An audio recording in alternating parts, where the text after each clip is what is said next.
Essa semana, o Supremo Tribunal Federal aceitou uma denúncia contra o senador Aécio Neves por corrupção e obstrução à justiça. Segundo essas denúncias, ele teria recebido R$ 2 milhões da empresa JBS. O empresário Wesley Batista, que é dono da empresa, disse que pagou 4 parcelas de R$ 500 mil ao senador. Ele, para se defender, diz que o dinheiro foi um empréstimo e não foi propina. Mas os ministros do STF acham que isso merece uma investigação e, por isso, aceitaram uma denúncia contra o senador, essa denúncia que é no âmbito da Operação Lava Jato.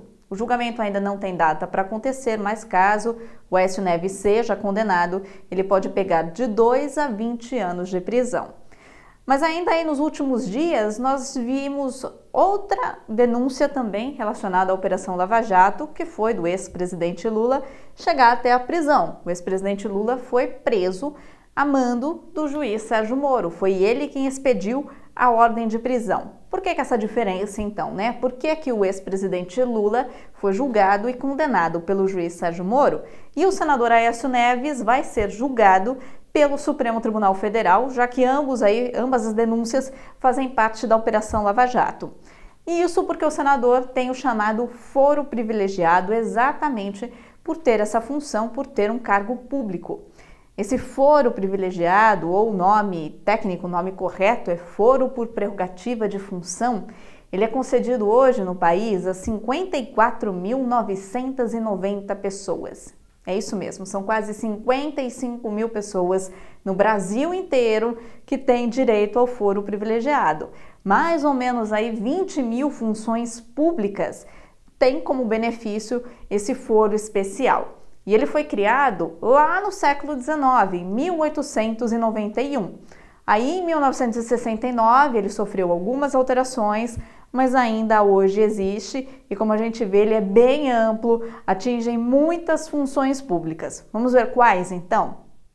Tem direito ao foro privilegiado, então, prefeitos, vereadores, governadores, deputados estaduais, deputados federais, senadores, o presidente da República, ministros de Estado, membros do Poder Judiciário, do Ministério Público e do Tribunal de Contas da União. A justificativa é que pessoas que exercem alguma função pública merecem ser julgadas por instâncias superiores da justiça. E isso garantiria, segundo a justificativa da lei aí, uma independência, uma autonomia do Poder Judiciário, porque aí nem os magistrados, os juízes, sofrem pressão na hora de julgar um político, por exemplo, e nem o próprio acusado sofreria pressão de um tribunal, já que ele vai ser julgado por instâncias superiores, por juízes de graus superiores.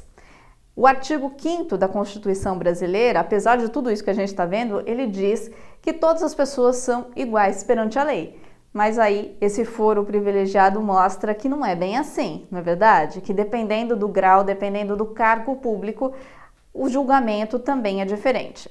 Então, funciona mais ou menos da seguinte forma: as pessoas comuns que não têm cargo nenhum, elas são julgadas, caso sejam acusadas de algum crime, pela primeira instância da justiça brasileira. E aí começam a vir, então, as pessoas com o foro privilegiado. Prefeitos, vereadores e juízes, caso sejam acusados, são julgados em segunda instância, pelo Tribunal de Justiça ou por um tribunal regional federal. Os governadores e deputados estaduais podem recorrer à terceira instância, que corresponde ao Superior Tribunal de Justiça. Já os demais cargos, que correspondem aí aos deputados federais, senadores e até o presidente da República, são julgados pela instância máxima da Justiça brasileira, que é o Supremo Tribunal Federal. E o presidente ainda tem uma ressalva: ele só pode ser julgado com autorização da Câmara dos Deputados. Mas para todos os cargos ainda vale mais um benefício. Quem tem foro privilegiado não pode ser alvo nem de prisão preventiva e nem de prisão temporária. Eles só podem ser presos se forem condenados, se não houver mais recursos. E aí é claro que isso tudo gera uma polêmica muito grande. Você deve estar acompanhando aí pela mídia. Por exemplo, ficou muito famoso o caso do ex-presidente Lula, que foi nomeado como ministro no então governo da presidente Dilma Rousseff para que ele recebesse o foro privilegiado e não fosse julgado em primeira instância, fosse julgado só no Supremo Tribunal Federal. Fontes de bastidores dizem que o presidente Michel Temer teria feito o mesmo procedimento com o ministro Moreira Franco e com o ministro Eliseu Padilha, que também aí já foram acusados na Operação Lava Jato. O presidente nega que isso tenha acontecido. Mas aí fica a polêmica, que as pessoas querem um cargo público para serem julgadas só por ministros do Supremo Tribunal Federal e não por juízes de primeira instância. Então, tem lá no Supremo Tribunal Federal, no STF, uma ação para restringir o foro privilegiado. Ela começou a ser julgada, a ser votada no ano passado, mas aí o ministro Dias Toffoli fez um pedido de vistas e aí paralisou o andamento do julgamento. Ele deve retornar ao plenário do STF agora no mês de maio. A votação, que já começou lá no ano passado, está em 8-0 para a restrição do foro privilegiado. Então, faltam 3 ministros votarem. É uma questão de formalidade, porque já existe a maioria para mudança na lei. Mesmo assim, mesmo que essa mudança aconteça, ela vai valer só para cerca de 10% das pessoas que têm direito ao foro especial, porque ele atinge só deputados federais e senadores.